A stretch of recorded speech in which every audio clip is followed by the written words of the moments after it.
everybody, this is Kyle with Attack of the Fanboy. I'm here in a corner of PAX East 2018 with Ben, game director with Hearthstone. Greetings, well met. How's it going, Ben? It's going awesome.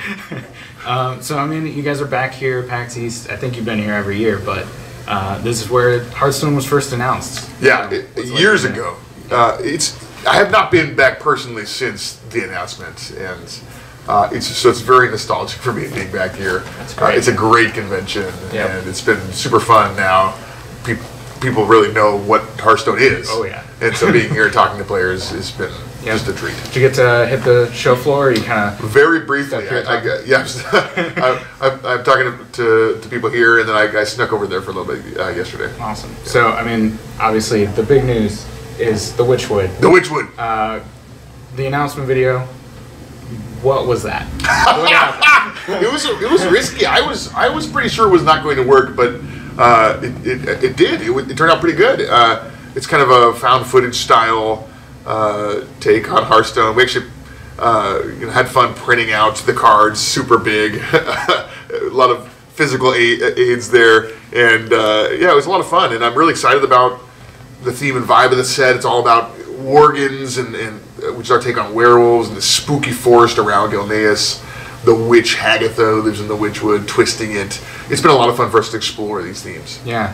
Can you kind of go into the content? I know there's a single player portion, and then the packs that go into multiplayer. The single player stuff is super fun. Yeah. Like if you played the dungeon runs in Kobolds and Catacombs, they were really fun. Our players just played a ton of them.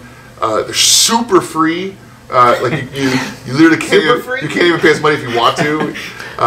And it doesn't require any cards, so you might as well play, right? It's really fun. It's like a Hearthstone roguelike. You start with kind of a weak deck and then work your way through a series of bosses, improving your deck over time. For the Witchwood, we have a cool twist on it. So there are 4 heroes who are a little bit of a take on our classic 9 heroes, but they have unique hero powers. So, for example, the Cannoneer starts with a cannon in the battlefield, and the hero powers fire the cannon.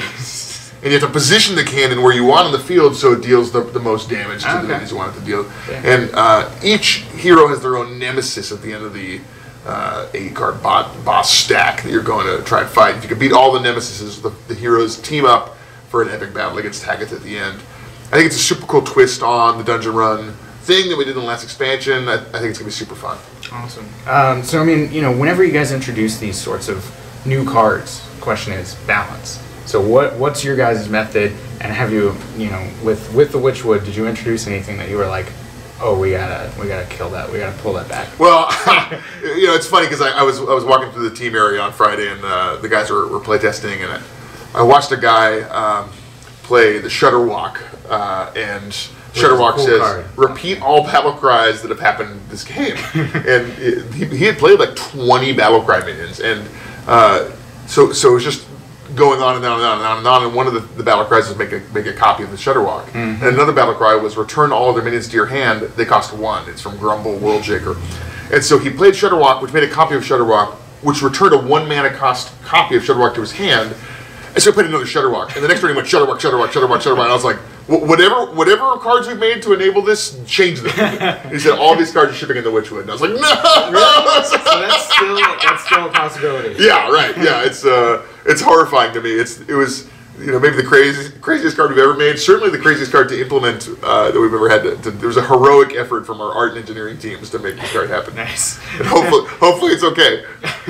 I mean, speaking of Battlecry, there's a couple of new keywords, like Echo. Can you kind of describe those a little bit? Yeah, for sure. So Echo's super fun because you can play Echo cards as many times as you have the mana to do so. So you might be able to play it 1 time early in the game, but you have the flexibility to hold it and play it multiple times if you can wait until you have more mana. And that means that your forethought, trying to figure out, is this game going to be about who can outvalue each other, or is it more about tempo? I need to get someone on the board right now. And if you can really make that decision effectively, then you're going to win that game. So it's a super skill testing mechanic. There's a ton of really fun cards that have Echo that are really interesting to play more than once, or just the 1 time early in the game. I think players are going to have a lot of fun with those. Nice. I mean, is there anything that you're kind of looking forward to players seeing or doing in this game other than infinite Shutterwalk? Yeah. Shutterwalk, Yeah. thank you.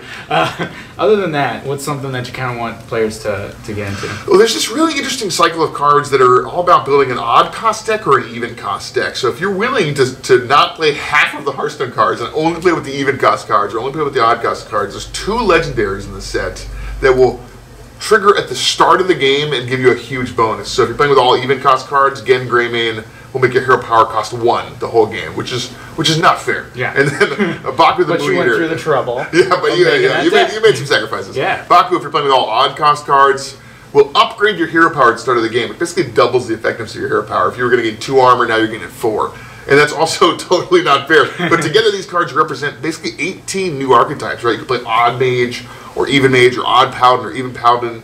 And I'm really excited to see where players experiment and try out all these different archetypes to figure out which ones are the most effective. That's awesome. So when are players getting their hands on Witchwood?